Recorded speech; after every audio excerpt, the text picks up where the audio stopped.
Assalamualaikum warahmatullahi wabarakatuh. Selamat pagi, salam sehat dan salam bahagia selalu untuk seluruh kerabat SDGs Desa Indonesia. Berjumpa kembali kita di Ruang Cakap SDGs Desa. Kita makin cakap, desa makin mantap bersama Kepala Badan BPI, Kementerian Desa Pembangunan Daerah Tertinggal dan Transmigrasi. Setiap hari Jumat kita punya topik yang menarik, yaitu Mari Tanya Gus Ivan. Selamat pagi, Gus Ivan. Selamat pagi, Mbak Tias, kerabat desa sekalian. Iya, terutama rekan-rekan pendamping. Kayaknya dalam perjalanan juga menuju kantor kah? Atau ada Ya, tugas? ada rapat jam 8, jadi harus pagi-pagi. Iya, baik. Gimana kabarnya, Bapak?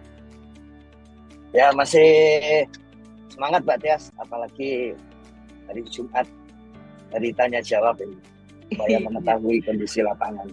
Tadi ada Kang Iman ya yang ini menyampaikan sesuatu keterkaitan dengan hasil pemutakhiran data IDM yang disandingkan dengan IDM. Jadi keterkaitan dengan anomali yang mungkin lebih besar di data IDM-nya daripada di Monef dana desanya. Kang Iman bisa gabung langsung bersama kami? Bisa, Mbak. Assalamualaikum warahmatullahi wabarakatuh. Waalaikumsalam. Waalaikumsalam. Selamat pagi, Gus. Pagi, Kang. Gimana tadi, Ini, Pak? Ramai? Gini, Pak, ini yang menarik ini, Pak. Ya. Ini memang perlu harus kerja ekstra dari seluruh pendamping. Katanya dengan laporan, saya hanya mengambil indikator laporan dana desa di IDM, Pak, di tahun 2023. Itu kan kita sudah memiliki data di Monef. Ternyata masih banyak gitu, Pak Ivan. Dan ini mesti harus ada sebuah penegasan gitu ya. Karena kan dengan limitnya waktu kita diburu-buru, tetapi ada satu titik kelemahan yaitu pada saat kita mendampingi di tingkat desa submit, tapi kita lupa ada hal yang pokok gitu. Dan mohon nanti Pak Ivan bisa menjelaskan pokok-pokok mana yang menjadi titik desa di dalam IDM dan di Monef BT.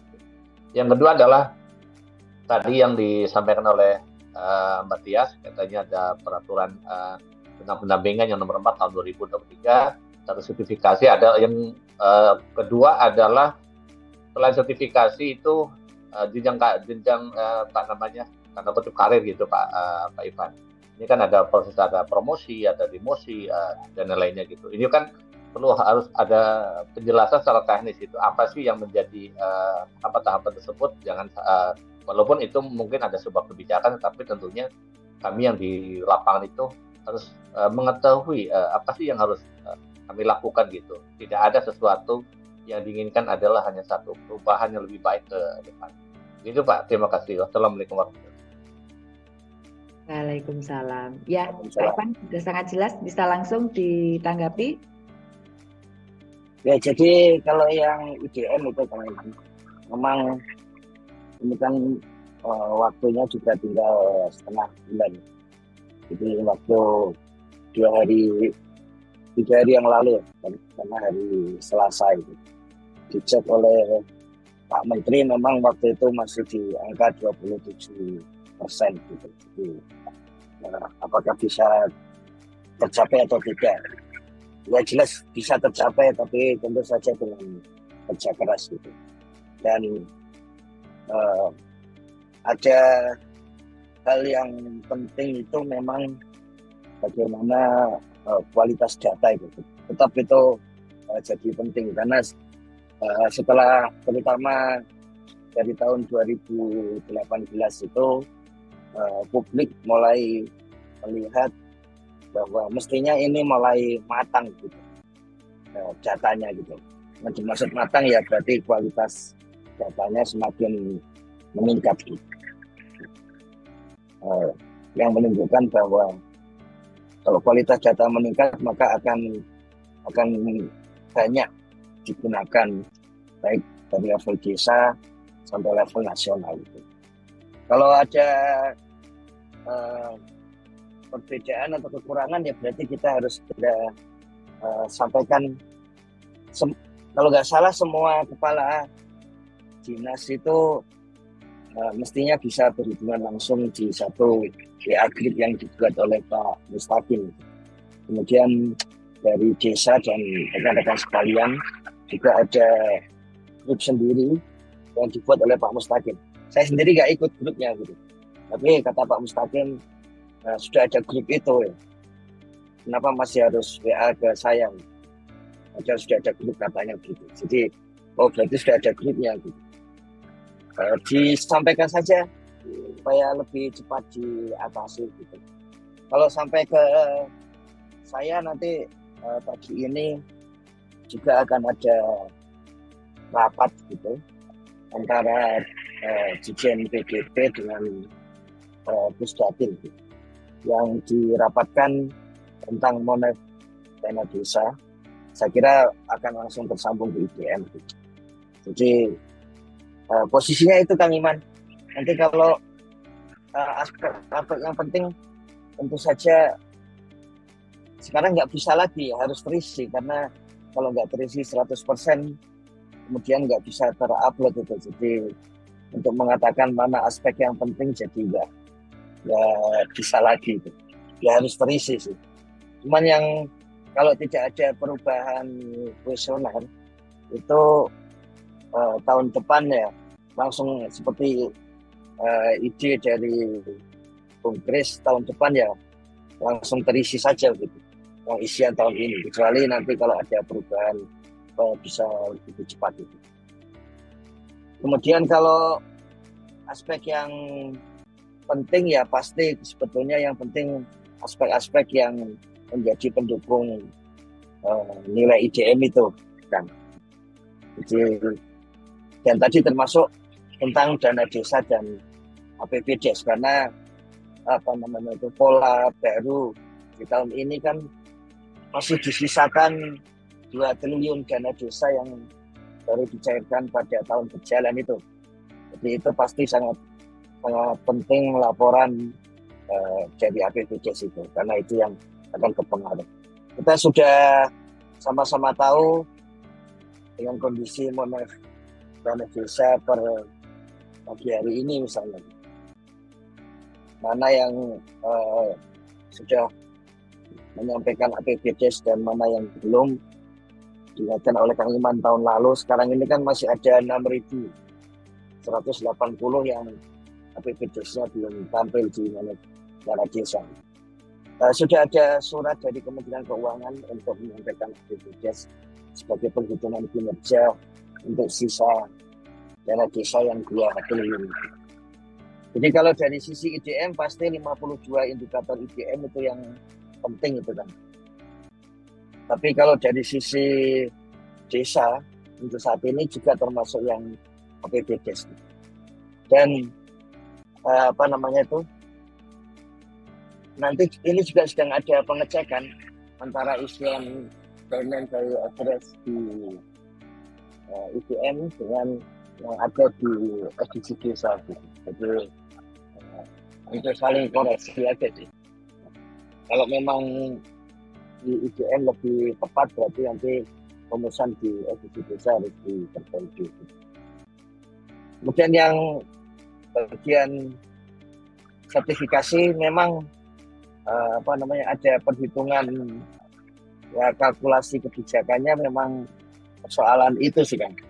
Karena itu kan seringkali revisi dari peraturan Menteri Desa tentang pendampingan masyarakat itu kan terutama terfokus di sertifikasi sebetulnya. Jadi dalam hal sertifikasi ini kan baru tahun lalu ya, meskipun ini sudah lebih, kalau nggak salah ini revisi kedua, berarti yang ketiga kan kalau ini perbaikan kedua. Berarti kan memang sudah ada 3 kali perbaikan soal sertifikasi. Sehingga waktu tahun lalu itu kan salah satu alasan utama kenapa Kepmen 143 2022 kemudian 148 2022 itu muncul itu karena soal sertifikasi. Jadi saya masih ingat waktu menyusun permen ini di awal Gus Salim menjadi menteri itu, kita yakin tahun depan mulai sertifikasi waktu itu, sehingga angka 2 tahun itu ya tidak sulit. Kemudian waktu itu masih ada ketentuan bisa online juga sertifikasinya, sehingga lebih mudah dan lebih cepat gitu. Tapi kayaknya jalan yang ditempuh kan sertifikasi langsung. Tentu saja ada plus minus itu. Kalau sertifikasi langsung itu kalau ada kekurangan ya karena sering komunikasi langsung gitu kan. Kalau ada kekurangan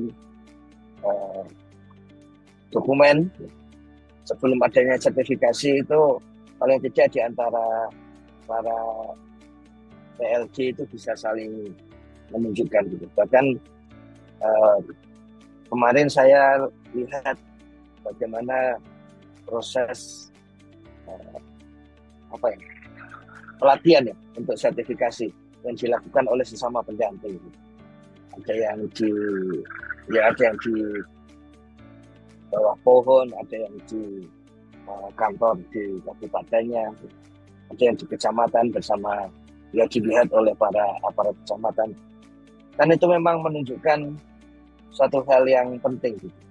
Kalau melihat yang disampaikan Biro Perencanaan, dan kemudian kami sempat diskusikan dengan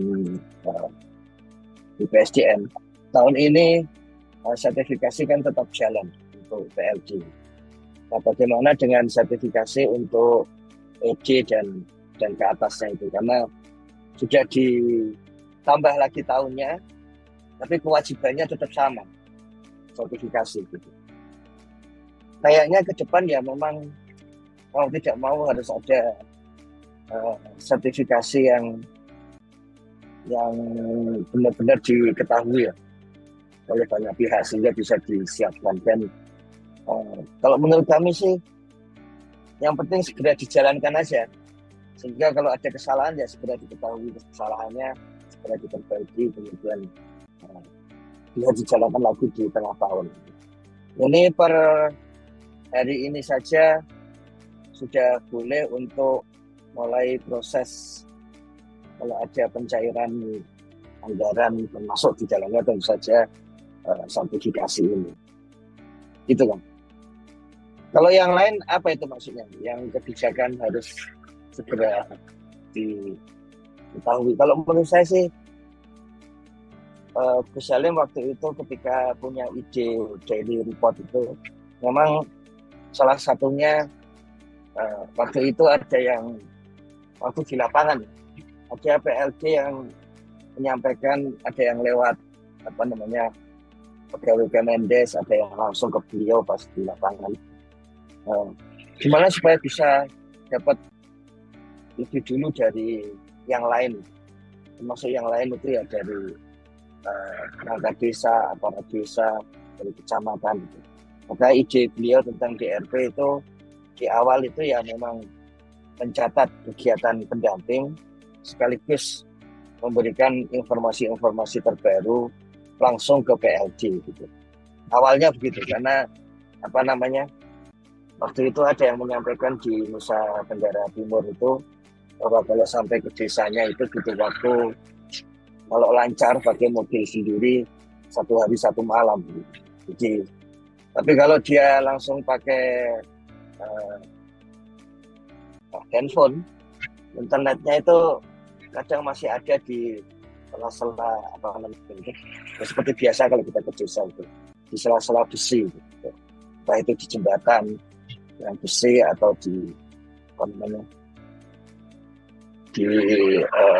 ya waktu itu waktu saya masih kuliah di tiang-tiang listrik gitu itu tempat kami mencari sinyal kalau di desa gitu. Kayaknya gitu Mbak Tias, kecuali ada yang kurang. Tapi intinya kalau yang penjelasan teknis nanti coba kami hubungi kalau yang ini kan berarti harus Pak Isra ya untuk penjelasan teknisnya gitu. Kalau ide tentang jenjang karir itu, jadi waktu kita mendiskusikan sertifikasi, waktu itu sekjennya masih Pak Anwar Sanusi ya.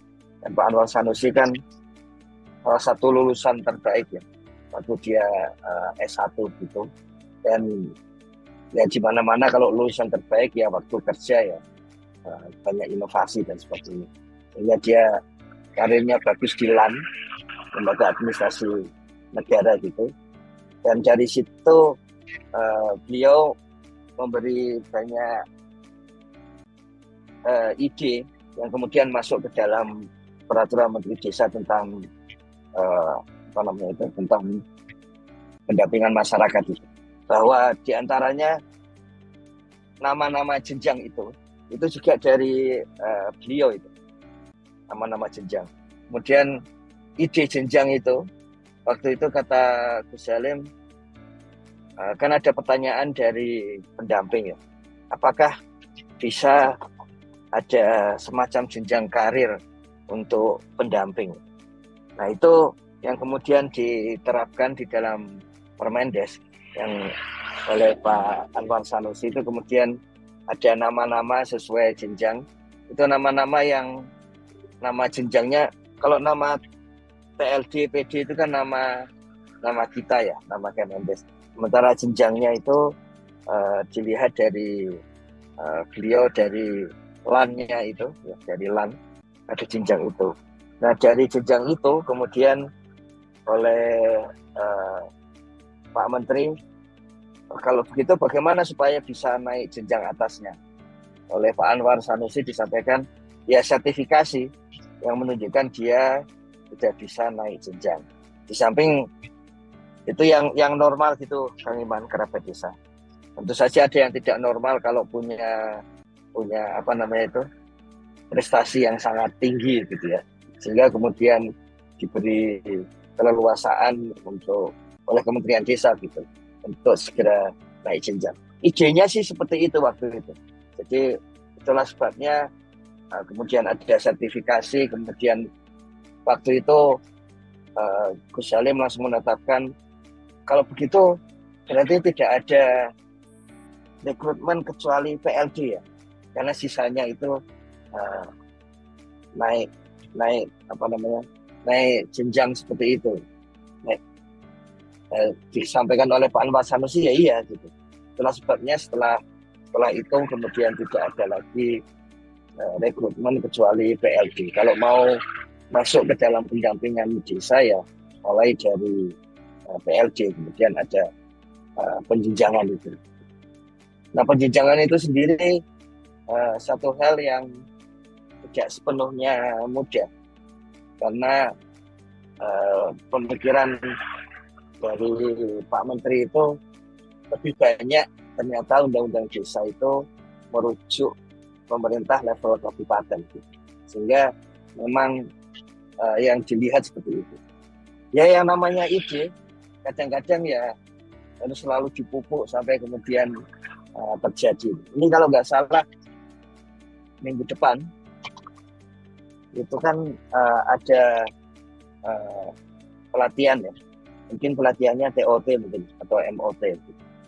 Tapi itu yang menarik minggu depan saya kira bukan minggu depan, bulan depan. Yang menarik bulan depan saya kira Pak Menteri yang akan turut membuat modul. Artinya beliau akan melihat modul, kemudian dicek satu persatu. Kita sudah membayangkan bakal sering ke lantai 2 dari pagi sampai sore, mungkin diseling tamu gitu, tapi habis itu kembali lagi ke situ. Nah sekarang bayangkan 4 modul itu akan dibuat bersama-sama Gus Salim, dan beliau sudah menyampaikan pertama kalau modul tentang identitas diri, bagaimana supaya betul-betul identitas dirinya itu ya visinya itu sebagai pendamping wilayah, kemudian bagaimana pendampingan wilayah itu dijalankan sampai ke APBDes. Nah, dalam hal APBDes itu juga yang menarik saya kira sebetulnya ilmu tentang atau pengetahuan tentang perencanaan pembangunan desa yang real ya. Saat ini ya antara lain dari Monef Dana Desa itu. Makanya minggu depan itu direncanakan kita habiskan minggu depan tiap hari untuk melihat Monef Dana Desa. Jadi minggu depan dari hari Senin itu akan melihat dari pagi sampai sore gitu untuk itu, karena itu akan jadi bahan penyusunan modul mengenai perencanaan dan penganggaran desa. Jadi idenya begitu kan, soal karir, bahwa karir itu ada gitu. Dan oleh Pak Anwar disampaikan karir itu ada dengan normalnya kalau pegawai negeri kan ada PIM harus ada upgrade PIM itu pelatihan untuk pimpinan gitu, dari level eselon 4, eselon 3, eselon 2, kemudian eselon 1. Nah itu gantinya PIM itu adalah karena sudah ada di lapangan, maka kemudian ada sertifikat itu kan. Jadi idenya begitu, dulu begitu, dan saya kira ide sertifikat kan baru bisa berjalan ya, tahun lalu gitu. Kemudian ide jenjang, kita masih ingat pas awal Gus Salim itu sempat muncul rekrutmen provinsi kalau nggak salah waktu itu. Tapi kemudian oleh beliau, bukan itu maksudnya.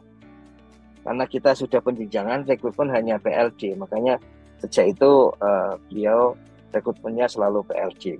Dan rekrutmen PLD selalu dibuka dengan mudah karena garisnya tegas, 35.000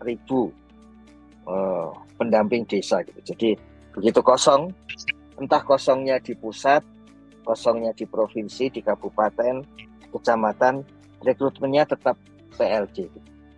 Itulah sebabnya penghitungannya kalau ada satu di pusat kosong itu bisa menambah kalau nggak salah itu sampai 5 PLD. Jadi penghitungannya oleh Biro Perencanaan begitu. Tapi kemudian ditambah dengan yang akan naik kalau nanti akan naik promosi. Kalau soal promosi demosi kan sudah ada di Kepmen 143 ya kan. Jadi basisnya hanya itu. Bahkan dulu Gus Salim tidak mau membuat sanksi itu adalah demosi gitu. Karena pemberdayaan. Tapi jangan lupa itu bahwa aturan itu saling berkaitan. Misalnya tidak ada sanksi demosi di dalam gitu. Tapi ya pasti ada sanksi dari aturan-aturan yang lain gitu. Jangan lupa juga tidak ada di dalam tahun politik sepertinya tidak ada sanksi di dalam Kepmen, tapi kan tetap ada aturan. Makanya ya tetap ada sanksinya sebetulnya gitu. Bukan terus tidak ada sanksi, ada sanksinya. Tapi di tempat lain. Sama seperti jawaban beliau bahwa kenapa tidak ada sanksi UPK yang kemudian tidak jadi BUM desa bersama. Ya nggak perlu ada sanksi itu pun dari Biro Hukum memberikan rekomendasi bahwa hukum di Indonesia itu kan saling berhubungan. Tidak ada sanksi di situ, ada sanksi di tempat lain bahwa kalau melanggar undang-undang maka boleh dituntut oleh kejaksaan. Misalnya seperti itu. Jadi ya sebetulnya tetap ada sanksinya. Kira-kira begitu Kang Iman, sambil menunjukkan histori bagaimana ayat-ayat di dalam Permen dan Kepmen itu muncul gitu. Biar sekalian kami juga berterima kasih pada pihak-pihak yang waktu itu ikut mendukung ya, sehingga muncul kebijakan itu. Seperti tadi Pak Anwar Sanusi kan kemudian membuat kita lebih mampu menunjukkan bahwa pendampingan di desa itu ya bisa jenjang karir. Dan saja kita sama-sama tahu syaratnya, tidak boleh dihapus ya. Dan kemudian syarat berikutnya yang tadi itu sertifikasi, kemudian jadi rekrutmen dari bawah dan sebagainya. Gitu Kang Iman, Mbak Tias. Baik teman-teman, tak terasa kita sudah berada di penghujung acara. Materi maupun referensi ilmu yang kita dapat di pagi ini semoga bisa membantu teman-teman dalam proses memfasilitasi dan mendampingi desa. Apapun kegiatan kita, dampingi desa dengan penuh sukacita dan riang gembira agar semua bisa berjalan dengan baik. Tetap berdesa, berdata, dan bermedsos agar apa yang kita kerjakan bisa dilihat oleh semuanya. Baik, teman-teman, kita akhiri untuk topik kita di pagi ini. Tetap bergabung bersama kami di Ruang Cakap SDGs Desa. Kita makin cakap, desa makin mantap di setiap hari Senin sampai hari Jumat jam 6 sampai jam 7 pagi waktu Indonesia Barat bersama Bapak Kepala Badan BPI Kementerian Desa Pembangunan Daerah Tertinggal dan Transmigrasi. Salam sehat dan salam bahagia untuk seluruh kerabat SDGs Desa Indonesia. Wassalamualaikum warahmatullahi wabarakatuh.